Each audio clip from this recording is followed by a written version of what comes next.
Good morning all of you. आज हम लोग स्टार्ट करेंगे एक नए फ्लावर के साथ में। कल मैंने आपको एक दूसरे फ्लावर के साथ में समझाया था, वो हिबिस्कस रोजा साइनेंसिस का फ्लावर था। आज हम लोग एक दूसरा फ्लावर्स के साथ स्टडी करते हैं भाई हमारे फ्लावर का स्ट्रक्चर जो होगा वो कैसा होगा। अब हमारे फ्लावर के स्ट्रक्चर के बारे में कि भाई हम लोग क्या समझें उस चीज़ को, तो आप लोग वो जो कल जो चीज़ समझाई गई थी उसी चीज़ को यहाँ पर आप लोग रिलेट करके खुद समझ सकते हैं, और मैं आप लोगों को थोड़ा समझाने की कोशिश करता हूँ। तो चलिए शुरू करते हैं। देखिएगा, सबसे पहले बात करते हैं हमारे चैप्टर से रिलेटेड। सबसे पहले आपको मैंने देखो कल बता दिया था भाई पैडंकल क्या होता है। आपको बता दिया था भाई एक ब्रांच जिससे एक फ्लावर जुड़ा हुआ रहेगा उसको पैडंकल कहेंगे, ये वाली चीज़ हो गई। तो ये वाला पॉइंट इसने यहाँ हाईलाइट कर दिया है। ठीक है, नेक्स्ट बात करते हैं भाई रिसेप्टिकल्स क्या होते हैं। देखो रिसेप्टिकल्स का मतलब क्या होता है, छोटे छोटे से पार्ट। देखो रिसेप्टिकल्स का मतलब होगा प्लांट का एक ऐसा पार्ट जो पैडंकल से जुड़ा हुआ है, that is called the receptacles. क्या कहेंगे? रिसेप्टिकल्स कहेंगे। अब उसी के पार्ट से हम लोग बात करते हैं कि भाई रिसेप्टिकल्स के ऊपर की तरफ एक और पाया जाता है जिसको अपन क्या कहते हैं, थैलेमस कहेंगे। क्या क्या कहेंगे? थैलेमस कहेंगे। बोलो समझ में आ जाएगा क्या? थैलेमस कहेंगे। तो आप लोग इसके बारे में थोड़ा ध्यान रखिएगा भाई, इस चीज़ को हम लोग क्या कहते हैं, थैलेमस कहते हैं। ठीक है, इसको हम लोग क्या कहेंगे, थैलेमस। तो आप लोगों को समझ में आ गया होगा भाई थैलेमस जो होता है वो चीज़ क्या होती है। नेक्स्ट अगर हम लोग बात करेंगे भाई हमारा आगे का सेशन जो होगा वो कैसा होगा, तो देखिएगा थैलेमस के जो ऊपर देखें हमने बात करी कि भाई हमने इसको क्या कहा था, इसको आपका थैलेमस कहा था। ठीक है, क्या कहा था? थैलेमस कहा था। अब देखिएगा थैलेमस के ऊपर जो होगा ये वाला जो पूरा पार्ट होता है इसको हम लोग क्या कहते हैं, हमारी ओवरी कहते हैं। ये वाला पार्ट, ट्यूब वाला पार्ट को क्या कहते हैं, स्टाइल कहते हैं, स्टिग्मा कहते हैं। और इन तीनों को हम लोग मिलाकर आप लोग क्या कहेंगे बताइएगा। मैं यहाँ पर ए नंबर डाल देता हूँ कि ये ए है। अब आप लोगों का काम है कि आप मुझे बताइए ये पूरा पार्ट क्या है, और ए लिखकर कमेंट बॉक्स के अंदर लिखिएगा भाई ए वाला पार्ट जो है वो चीज़ क्या है। ठीक है, ए वाला पार्ट जो होगा वो क्या होगा। नेक्स्ट मैं आप लोगों को बता देता हूँ भाई, ये आपने ये मतलब ये येलो वाला पार्ट और यहाँ से ये पूरी ट्यूब जैसी दिख रही होगी। देखो बीच वाली नहीं कह रहा हूँ, साइड वाली कह रहा हूँ। इसको इसने पेटल कहा, सॉरी इसको इसने एंथर कहा और फिलामेंट कहा। ठीक है, एंथर अगर हम लोग इसको मतलब कहते हैं एक एंथर कहेंगे और फिलामेंट कहेंगे, तो उसको एंथर को और फिलामेंट को हम लोग क्या कहेंगे वो आप लोगों को बताना पड़ेगा कि एंथर और फिलामेंट जो होगा उसको कंबाइनली हम लोग क्या कहते हैं। ठीक है, कमेंट बॉक्स के अंदर ज़रूर लिखकर बताइएगा भी एंथर और फिलामेंट को मैंने यहाँ पे बी लिख दिया है। आपका काम है कि बी क्या है वो चीज़ बताइएगा। अगर आपने इसकी स्टडी अच्छी तरह से करी है तो आप लोग इसी में से ही देख कर समझ सकते हैं कि भाई ए और बी क्या है। ठीक है, मैं आपको बताना नहीं चाह रहा हूँ, फिर भी आप लोग मुझे कमेंट करके लिखिएगा कि भाई ये ए और बी क्या है। ठीक है, चलो हम स्टार्ट करते हैं। देखो स्टैमिन क्या होता है। स्टैमिन जो होता है वो क्या होगा, मेल रिप्रोडक्टिव पार्ट होगा। क्या होगा? मेल रिप्रोडक्टिव पार्ट होगा। मेन रिप्रोडक्टिव हमारा मेल रिप्रोडक्टिव पार्ट होता है। उसी तरह से ये वाली चीज़ क्या होती है, पिस्टल जो होती है वो हमारा फीमेल रिप्रोडक्टिव पार्ट होता है। क्या होता है? मेल रिप्रोडक्टिव पार्ट होता है। ठीक है, रिप्रोडक्टिव पार्ट होता है। आप लोगों का काम है कि मेल रिप्रोडक्टिव पार्ट और फीमेल रिप्रोडक्टिव पार्ट जो होते हैं वो ये क्या फॉर्म करते हैं आगे, या कैसे ये काम करते हैं। तो आप लोग ध्यान रखिएगा, मेल रिप्रोडक्टिव पार्ट जो होता है वो क्या बनाता है, एक मेल गैमेट बनाएगा। मैंने यहाँ मेल गैमेट बना दिया। और ये वाला जो पार्ट होता है वो क्या करता है, एक फीमेल गैमेट बनाता है। क्या बनाता है? एक फीमेल गैमेट बनाता है।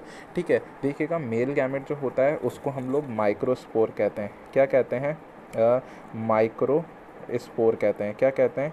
माइक्रोस्पोर कहते हैं। और जबकि जो फीमेल गैमेट होता है उसको हम लोग क्या कहते हैं, मेगा स्पोर कहते हैं। क्या कहते हैं? मेगा स्पोर कहते हैं। आगे आगे इसके स्ट्रक्चर के बारे में हम और फर्दर स्टडी करेंगे, तो आप लोगों को ध्यान रखना पड़ेगा कि मेल गैमेट जो होते हैं वो क्या बनाते हैं, माइक्रोस्पोर बनाते हैं, और फीमेल जो रिप्रोडक्टिव पार्ट होते हैं वो क्या बनाते हैं, मेगा स्पोर बनाते हैं। देखिएगा ये मेगा स्पोर जो होगा वो क्या करेगा, मेगा स्पोर एक फीमेल गैमेट बनाएगा, और माइक्रोस्पोर जो होगा वो क्या बनाएगा, एक मेल गैमेट बनाएगा। ध्यान रखिएगा, यहाँ से मेल गैमेट जो होगा वो मेगास्पोर का मतलब क्या होता है, फीमेल गैमेट्स के साथ में फ्यूज़ करता है, फर्टिलाइजेशन करता है, और फर्टिलाइजेशन के थ्रू ये क्या करता है, एक जायगोट का फॉर्मेशन करता है और एम्ब्रियो बनाता है। ठीक है, समझ में आ जाएगा आप लोगों को। नेक्स्ट स्टार्ट करते हैं। आप लोगों को अब मैं जो स्टडी है वो आगे बढ़ाना चाह रहा हूँ, और बढ़ाते हुए मैं आप लोगों को सबसे पहले बताना चाह रहा हूँ भाई स्टैमिन। किसके बारे में बताऊँगा? आज मैं आप लोगों को बताऊंगा स्टैमिन के बारे में। ठीक है, ई है ये बीच वाला, तो आप ध्यान रखिएगा। स्टैमिन के बारे में बताऊंगा। स्टैमिन जो होता है वो क्या होता है, एक माइक्रो स्पोरोफाइट। क्या होता है? माइक्रो स्पोरो माइक्रोस्पोरोफाइट होगा, ठीक है, माइक्रोस्पोरोफाइट होता है, ठीक है। आप लोग ध्यान रखिएगा कि माइक्रोस्पोरोफाइट जो होगा वो क्या होगा, एक स्टैमेन होगा, ठीक है। माइक्रोस्पोरोफाइट का मतलब होता है एक ऐसा plant part, fight PHYT, flight का मतलब क्या होता है, माइक्रोस्पोरोफाइट, फाइट का मतलब क्या होगा, प्लांट पार्ट। ध्यान रखिएगा कि फाइट का मतलब ये वाला जो फाइट है, इस फाइट का PHYTE का मतलब क्या होता है, फाइट मतलब प्लांट पार्ट। माइक्रोस्पोरो, माइक्रोस्पोरो का मतलब होता है एक ऐसा प्लांट पार्ट जो माइक्रोस्पोर बनाता है, उसको हम क्या कहते हैं, माइक्रोस्पोरोफाइट, ठीक है। अब इस माइक्रोस्पोरोफाइट के एक स्ट्रक्चर मिलता है, this structure is also called the microsporophyll. क्या कहते हैं, माइक्रोस्पोरोफिल। देखो माइक्रोस्पोरोफिल का मतलब क्या होता है, एक पत्ती नुमा संरचना। क्या होती है, एक पत्ती नुमा संरचना रहती है। माइक्रोस्पोरोफिल का मतलब क्या होता है, एक पत्ती नुमा संरचना। अब आप लोग मुझे बताओ कि भाई पत्ती नुमा संरचना क्या होती है। पत्ती नुमा संरचना क्या होती है, मैंने आप लोगों को पहले ही बता दिया था कि भाई पत्ती नुमा संरचना क्या होती है। पत्ती नुमा संरचना का मतलब होता है, देखो ये रही पूरी, ये एक आपको लीफ जैसी दिख रही है, नहीं दिख रही है, इसको हम लोग क्या कहेंगे, पत्ती नुमा संरचना कहेंगे। क्या कहेंगे, एक पत्ती नुमा संरचना कहेंगे। ये लीफ है, इसलिए अब क्या, कौन सी लीफ है भाई, माइक्रोस्पोरोफाइट का पार्ट है। इस पूरे पार्ट को हमने क्या कहा था, एंथर और फिलामेंट को हमने कहा था स्टैमेन। क्या कहा था, स्टैमेन, ये रहा स्टैमेन, ठीक है। ये माइक्रोस्पोरोफिट के पूरे जो प्लांट पार्ट होता है उसको हम लोगों ने क्या कहा था, स्टैमेन कहा था। आप लोग समझ जाएंगे कि भाई स्टैमेन्स क्या होता है, ठीक है। अब देखिएगा स्टैमेन्स जो होगा वो क्या होगा, देखो स्टैमेन्स के कितने पार्ट होते हैं, देखो मैंने बताया था स्टैमेन के 3 पार्ट होते हैं RBSc बुक के अकॉर्डिंग। पहला होता है एंथर, दूसरा होता है फिलामेंट और तीसरा होता है कनेक्टिव। देखो ये इसका आगे वाला भाग है, ये इसके पीछे वाला भाग है। जनरली वेंट्रल को हम आगे का भाग कहेंगे, डॉर्सल को पृष्ठ भाग कहेंगे। ये अग्र भाग है और ये पृष्ठ भाग है। तो देखो अग्र भाग की तरफ या इसके पीछे वाले भाग की तरफ क्या रहेगा, ये देखो ये कनेक्टिव इसको जोड़ के रख रखा है। ये एक पत्तीनुमा संरचना आप लोगों को दिख रही होगी। ये पत्तीनुमा संरचना से एक डंडी निकल रही है, एक फिलामेंट निकल रहा है। इसको अगर मैं वैसे फ्लिप करके उल्टा करके दिखाऊं तो देखो ये कनेक्टिव पीछे से जुड़ा हुआ दिखाई देगा। तो देखो ये हो गया एंथर, ये हो गया कनेक्टिव और ये हो गया इसका फिलामेंट, ठीक है। अब मैं इसको अगर थोड़ा बहुत इसके ऊपर से ये रेशे हटा के दिखाऊं तो ये अंदर से आप लोगों को कुछ इस तरह से दिखेगा। दिख रहा है आप लोगों को ये स्ट्रक्चर। देखो इसको अगर मैं क्या करूं, इस जगह से काट दूं, देखो कैसे काट दूं, इसका मतलब मैं इसको इस तरह से काट दूं। काटने के बाद में नीचे वाले भाग को थोड़ा फ्लिप करके आप लोगों को दिखाऊं तो देखो आपको ये स्ट्रक्चर इस तरह का दिखाई देगा। दिख रहा है क्या, मैं आप लोगों को थोड़ा जूम कर कर अगर इसके स्ट्रक्चर के बारे में और स्टडी करवाऊँ तो देखो ये कैसा दिखाई देगा। देखो ये वाला जो था, जैसे ही मैंने इसको काट के इसका जूम करके दिखाया तो ये आपको इस तरह का कोई भाग दिखाई दे रहा है। देखो इसके अंदर क्या होगा, अब इसको मैं थोड़ा आगे बढ़ाता हूँ। देखो ये जो था इसको मैंने यहाँ से कट करा, कट करने के बाद में देखो इसको मैंने यहाँ से क्या करा, कट कर दिया। अगर जैसे मैंने इसको यहाँ से कट करा, तिरछा करा, तिरछा करने के बाद आपको ये दिखाई देगा। देखो फिलामेंट स्टार्ट ये दिख रहा है और ये वाला पूरा पार्ट जो है उसको मैं क्या कहूँगा, एंथर कहूँगा। क्या कहूँगा, एंथर कहूँगा। आगे बात करते हैं। देखो एंथर वाले पार्ट को अगर मैंने कट करा तो देखो ये वाला जो पार्ट है ना, ये वाला इसको मैं थोड़ा जूम करके अंदर से आपको इसका TS दिखाने जा रहा हूँ। देखिएगा कैसा दिखेगा, देखो ये ऐसा दिखेगा। ये पार्ट है ना, इसको मैं थोड़ा सा ऐसे कर दूँ तो आप लोगों को पिछले भाग में जैसे दिखाया था, देखो ऐसे, भाई ऐसे ही तो दिख रहा है। देखो देखो पीछे वाले पार्ट को मैंने बोला ना, इस पार्ट को मैं काट के तो आपको दिखा रहा हूँ, इस वाले भाग को आप ध्यान रखना, इस वाले भाग को मैंने आपको काट के दिखाया। कैसा दिख रहा है, देखो ऐसे ही तो दिख रहा है। देखो ध्यान से देखो, यहाँ पे उसने कुछ रेड कर रखा है और यहाँ पे उसने ग्रीन कर रखा है कुछ करके। देखो ध्यान से, ये देखो ये वाला पार्ट ये रहा, ऐसे ही तो दिख रहा है। बीच में ये रेड कलर की लाइन है और एक ऐसा पार्ट है, एक ऐसा पार्ट है, एक ऐसा पार्ट है, एक ऐसा पार्ट है। ये देखो बिल्कुल ऐसे ही बना दिया मैंने भी, एक ऐसा पार्ट बना दिया, ये देखो ये बना दिया, ठीक है। कैसा दिख रहा है अब आप लोगों को, बिल्कुल। अब देखो ये वाली जो पार्ट है ना बीच में, ये वाला पार्ट, ये है इसकी कनेक्टिव। ये कैसे कनेक्टिव है, देखो ये वाली पार्ट की बात कर रहा हूँ, ये वाले पार्ट, ये वाला जो पार्ट है ये क्या कनेक्टिव है इसका। बीच में से डंडी जा रही है और ये इसका पार्ट है, ये देखो बीच में, ये इसकी बीच में यहाँ पे ये इसका कनेक्टिव होगा। वहीं से तो ये लंबा सा कनेक्टिव आगे बढ़ रहा है। अब देखो क्या होता है, इसके 4 लेयर होती है इसकी, जो देखो इसके अंदर अगर आप लोगों को 1, फिर इसकी 2, फिर इसके अंदर वाली 3 और इसके अंदर वाली 4, तो 1, 2, 3 और 4, इसकी 4 लेयर रहती है। पहली वाली का नाम क्या होता है, एपिडर्मिस। क्या नाम होता है इसका, एपिडर्मिस नाम होता है। दूसरी वाली का नाम होता है एंडोथीसियम, जो इसके अंदर वाली रहती है। पहली वाली और दूसरी वाली जो होती है, इन दोनों का काम आप लोगों को बहुत ध्यान रखना है। पहली वाली और दूसरी वाली जो लेयर होती है इनका काम क्या होता है, सुरक्षा प्रोवाइड करना। सुरक्षा बाहरी धक्कों, आघातों या फिर ये अगर प्रीमेच्योर है तो इनकी कीट पतंगों से सुरक्षा रखती है। ठीक है। तीसरी वाली लेयर का नाम क्या होता है, मिडिल लेयर, और चौथी वाली लेयर का नाम क्या होता है, टैपिटम। तीसरी और चौथी वाली जो लेयर होती है इसको न्यूट्रिटिव लेयर कहते हैं। न्यूट्रिटिव का मतलब होता है अंदर बनने वाले पॉलन्स की पोषण करने का काम करता है। बाहर वाली को हम लोग सुरक्षा वाली लेयर कहते हैं और अंदर वाली 3 और 4 वाली लेयर को आप लोग क्या कहोगे, न्यूट्रिटिव सेल्स कहोगे। बोलो सबसे ज़्यादा इंपॉर्टेंट न्यूट्रिटिव सेल में आपकी 4 नंबर वाली रहती है। ठीक है, चलो स्टार्ट करते हैं। अब ये न्यूट्रिटिव लेयर हो गई हमारी। अब देखो स्टार्ट करेंगे। देखो सबसे पहली वाली लेयर एपिडर्मिस हो गई, फिर एंडोथीसियम हो गई, ये इसकी सुरक्षा की काम करती है। अगली वाली जो लेयर होती है वो मिडिल लेयर और टैपिटम रहती है, 4 लेयरों से मिलकर बना हुआ रहता है। इसके अंदर एक सेल रहती है जिसका नाम होता है स्पोरो मदर सेल, है ना, स्पोर मदर सेल।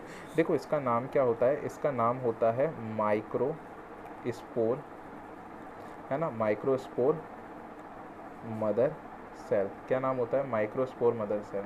देखो माइक्रोस्पोर मदर सेल का काम क्या होता है, मदर सेल है तो क्या बनाएगी, माइक्रोस्पोर। ये काम करती है किसका, माइक्रो स्पोर बनाने का। क्या काम करती है, माइक्रोस्पोर बनाने का काम करती है। इसका काम क्या होता है भाई, माइक्रोस्पोर को बनाना। समझ में आ जाएगा। माइक्रोस्पोर मदर सेल क्या करती है, माइक्रोस्पोर बनाने का काम करती है। अब माइक्रोस्पोर मदर सेल को आप लोग और क्या कह सकते हो, इसको हम लोग कहते हैं स्पोरोजीनस सेल। देखो यहाँ पे टिश्यू लिखा है और tissue is a group of cells, तो ये माइक्रोस्पोरोजीनस सेल होती है। देखो जीनस का मतलब क्या होता है, जीनस का मतलब होता है जनरेशन आगे बढ़ाने वाला या जनरेशन आगे बढ़ाने वाली सेल, और स्पोरोजेनेसिस का मतलब क्या होता है, स्पोर की जनरेशन आगे बढ़ानी। तो स्पोरोजेनेसिस का मतलब क्या हो जाएगा, स्पोर की जनरेशन को आगे बढ़ाने वाली एक ऐसी सेल जो स्पोर्स फॉर्म करती है, तो स्पोरोजेनेसिस कहती है। तो माइक्रोस्पोर मदर सेल का दूसरा नाम क्या रहता है, वो रहता है स्पोर मदर सेल या स्पोरोजीनस सेल्स रहती है। ये स्पोरोजीनस सेल देखो सबसे पहले इसमें दे रखा है ना, यहाँ पे देखो एपिडर्मिस सबसे बाहर वाली लेयर है, फिर सेकंड वाली लेयर एंडोथीसियम है, फिर तीसरी वाली लेयर जो होगी वो उसमें मिडिल लेयर होगी, और चौथी वाली जो रहेगी वो टैपिटम रहेगी। और बीच के अंदर आपको देखो छोटे से बिंदु द्वारा बता दिया कि ये बीच वाला पार्ट क्या है, इसको कहते हैं स्पोर मदर सेल। क्या कहते हैं, spore mother cell. Spore mother cell को आपको एनसीईआरटी बुक के अंदर एक और लिखा हुआ मिलेगा, एसएमसी। बहुत सारे लोगों का सपना होता है एसएमएस जयपुर मेडिकल कॉलेज के अंदर जाना, तो यहाँ एसएमसी आप लोगों को पढ़ना बहुत ज़रूरी है अगर वहाँ जाना है तो। एसएमसी क्या होता है, spore, S for spore, M stands for mother, C stands for cell. तो एसएमसी जो होती है स्पोर मदर सेल्स रहती है, वो क्या करती है, स्पोर्स फॉर्म करने का काम करती है। ठीक है, समझ में आ जाएगा। ये स्पोर्स कहाँ बनेंगे, यहाँ बनेंगे, यहाँ बनेंगे। जैसे ही स्पोर्स बन जाते हैं, अभी तो प्री मेच्योर है, प्री मेच्योर होने का या फिर है ना एक प्रोसेस में है जिसमें वो मेच्योर होने की कोशिश करें, तो अनमेच्योर्ड जो पॉलन्स होंगे वो टैपिटम से चिपक जाते हैं। अब टैपिटम क्या करती है, जैसे मान लो, जैसे मैंने बोला कि ये टैपिटम एक लेयर है, ठीक है। इस टैपिटम लेयर से जैसे मैंने बोला कि ये अनमेच्योर जो होगा वो क्या होगा, पॉलन होगा। अनमेच्योर पॉलन आकर टैपिटम लेयर से चिपक जाता है। टैपिटम लेयर जो होती है वो मल्टी न्यूक्लिएटेड होती है। मल्टी न्यूक्लिएटेड होने का मतलब है इसके अंदर फूड स्टोरेज क्षमता जो होती है वो बहुत ज़्यादा होती है। उसी तरह से मिडिल लेयर में भी मल्टी न्यूक्लिएटेड सेल्स होती है, और वो दोनों, ये दोनों टैपिटम हो गया, देखो टैपिटम हो गया, जैसे मैंने बात करी टैपिटम लेयर हो गई हमारी, ये टैपिटम लेयर हो गई, और ये वाली जो हो गई वो हमारी सॉरी ये टैपिटम हो गई, ये मिडिल सेल हो गई। इन दोनों मल्टी न्यूक्लिएटेड होने के कारण इनमें पोषण सबसे ज़्यादा पाया जाता है, और ये खुद क्या करती है, अपना पोषण इन पॉलन ग्रेन को देकर या अनमेच्योर्ड पॉलन को देकर मेच्योर बना देती है। अब जैसे जैसे ये मेच्योर होते जाते हैं, मिडिल लेयर गायब हो जाती है और टैपिटम जो होती है वो गायब हो जाती है। टैपिटम और मिडिल लेयर जब गायब हो जाती है तो क्या होगा, बाहर वाली एपिडर्मिस हो गई और एंडोथीसियम हो गई, ये अब इसकी सुरक्षा करती है और पॉलन को क्या कर देती है, मेच्योर कर देती है। मेच्योर पॉलन कहाँ पर जमा हो जाते हैं, यहाँ पर। तो देखो यहाँ पर साइड के अंदर जो सेल है वो टैपिटम वाली सेल है, और इस सेल के अंदर चिपके चिपके से कौन है, पॉलन ग्रेन। जो इस सेल के देखो ये वाली यहाँ पर चिपके हुए हैं, देखो जैसे यहाँ चिपके हुए हैं। अब जो यहाँ टैपिटम लेयर से चिपके हुए हैं ना पॉलन, उसको पॉलन्स को हम लोग क्या कहेंगे, अनमेच्योर्ड पॉलन। क्या कहेंगे, अनमेच्योर्ड पॉलन। और जो देखो बीच के अंदर ऐसे बिखरे हुए हैं, देखो ये बिखरे हुए हैं, दिख रहे हैं क्या, देखो चिपके हुए कौन से, ये चिपका हुआ है, इसको अनमेच्योर्ड कहेंगे। यहाँ पे ये चिपके हुए हैं, ये अनमेच्योर्ड पॉलन है। ये जब मेच्योर हो जाएंगे तो देखो ये बिखरे हुए हैं ना, ऐसे बिखरे हुए रहेंगे। बिखरे हुए रहने का मतलब क्या होता है, ये एक मेच्योर्ड पॉलन हो गए। ये मेच्योर्ड पॉलन जो होते हैं वो क्या काम करेंगे, मेच्योर्ड पॉलन का काम क्या होता है, अपनी आगे जनरेशन को बढ़ाने का काम करते हैं। मेच्योर्ड हो गए।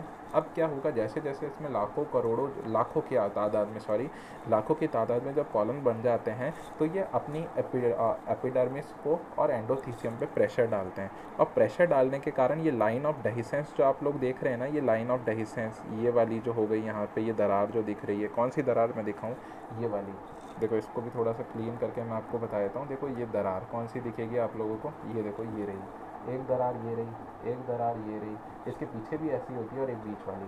तो देखो ये लाइन ऑफ डेहिसेंस यहाँ पे लिखा होगा, ये देखो ये लिखा हुआ लाइन ऑफ डेहिसेंस। ये क्या करती है, प्रस्फुटन, क्या बोलते हैं इसको, प्रस्फुटन, या आप इसको कह सकते हैं प्रस्फुटन, प्रस्फुटन प्रस्फुटन दरार, क्या कहते हैं, प्रस्फुटन दरार, प्रस्फुटन, ये लाइन ऑफ डेहिसेंस। यहाँ से क्या होगा, ये बस्ट कर जाता है और पॉलन जो होते हैं वो बाहर आ जाते हैं। अब पॉलन बाहर आ जाते हैं तो देखो पॉलन बाहर आ जाएंगे तो वही हनी बी वाला केस हो जाएगा। हनी बी यहाँ तक बैठेगी और इसको उड़ा के कहाँ से कहाँ तक ले जाएगी, स्टिग्मा तक ले जाएगी पिस्टल की। इस तरह पॉलिनेशन कंप्लीट हो जाएगा। तो इस तरह से क्या होता है, ये हमारा एक टिपिकल एंथर होगा।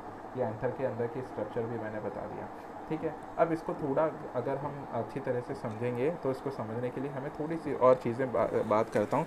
देखो क्या बात करी, देखो बेटा ये कैसे दिख रही है, ऐसे दिख रही है बटरफ्लाई लाइक, ठीक है।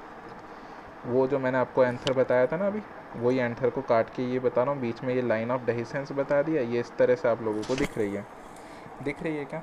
अब देखो बीच के अंदर मैंने बोला ना, यहाँ पे एक ये पहली वाली लेयर के अलावा दूसरी वाली लेयर, ये क्या हो गई, ये तीसरी लेयर हो गई, ठीक है। बाहर वाली लेयर का नाम क्या था, एपिडर्मिस, है ना ये, और उसके अंदर एक गोला मिल रहा है, ये टैपिटम है, गोल गोल जो है टैपिटम, ठीक है। तो इसका नाम क्या हो जाएगा, बाहर वाली ब्लू वाली लेयर का नाम हो जाएगा एपिडर्मिस।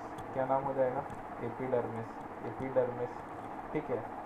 दूसरी वाली जो लेयर है उसका नाम क्या हो जाएगा, बताओ इसका नाम क्या हो जाएगा, एंडोथीसियम। क्या नाम हो जाएगा, एंडोथीसियम, है ना, इसका नाम क्या हो जाएगा, एंडोथीसियम। अब इसके अंदर वाली लेयर का नाम क्या हो जाएगा, मिडिल लेयर। क्या नाम हो जाएगा, मिडिल लेयर। और अगर अंदर वाली का नाम क्या हो जाएगा, टैपिटम। क्या नाम हो जाएगा, टैपिटम, ठीक है। ये चारों लेयर कंप्लीट हो गई आपकी, ठीक है। इसमें बीच के अंदर यहाँ पे क्या मिल रहा था, कनेक्टिव मिल रहा था, आप लोगों को बता दिया था मैंने, ठीक है। ये लाइन ऑफ डेहिसेंस थी ये वाली, ठीक है। ये लाइन ऑफ डेहिसेंस हो जाएगी आप लोगों की। तो देखो यहाँ पर क्या होगा, 4 तले की पॉलन सैक मिलेगी, 1 2 चैम्बर जिसको आप लोग कहते हैं, 3 और एक ये हो गया, मतलब एक ये रही, एक ये रही, एक ये रही, एक ये रही। पॉलन बन कहाँ रहे हैं भाई, टैपिटम के अंदर ही तो बनेंगे ना। ये देखो कहाँ बन रहे हैं, ये रहा टैपिटम, एक तो ये रही, दूसरी ये रही, तीसरी ये रही और चौथी ये रही। तो कुल मिला के ये थैलियाँ कितनी है, 1 2 3 और 4। तो इस तरह से एक टिपिकल एंथर या पॉलन सैक जो रहता है वो कैसा रहता है, 4, 1 2 और 3 और ये 4, इस तरह से 4 भागों में बटा हुआ रहता है। इसी के कारण इसको हम लोग कहते हैं टैट्रा, क्या कहते हैं, टैट्रा स्पोरेंजिएट। क्या कहते हैं, स्पोरेंजिएट। क्या कहते हैं, स्पोरेंजिएट। क्या कहते हैं, टेट्रा स्पोरेंजिएट। बोलो समझ में आ जाएगा क्या। इसी के कारण हम लोग इसको क्या कहते हैं, टेट्रा स्पोरेंजिएट कहते हैं। क्या कहेंगे, देखो वापस से मैं थोड़ा आप लोगों को बता देता हूँ, थोड़ा बड़ा लिख कर, आप लोगों को अच्छी तरह समझ में आ जाएगा। इसको हम लोग क्या कहते हैं, tetra, tetra sporangiate, tetra sporangiate, समझ में आ जाएगा। इसीलिए इस टिपिकल जो हमारा मेल गैमेटोफाइट है उसके अंदर भी हम ये पॉलन सैक जो रहता है वो टेट्रा स्पोरेंजिएट टाइप का, टेट्रा मतलब होता है 4 और स्पोरेंजिएट मतलब होता है लघु मतलब बीजाणुधानी, जिसके अंदर स्पोर्स पाए जाते हैं। बोलो समझ में आ जाएगा, 1 2 और ये 3 और ये वाला 4 वाला पार्ट हो जाएगा, ठीक है। ये आगे मैं आप लोगों को और डिस्कस करके बता दूंगा। Thank you so much. अगर आप लोगों को समझ में आया तो वीडियो को लाइक करें, सब्सक्राइब करें और ज़्यादा से ज़्यादा शेयर करें ताकि बहुत सारे लोगों को ये चीज़ देखने को मिले और वो समझ सकें इन चीज़ों को। Thank you so much.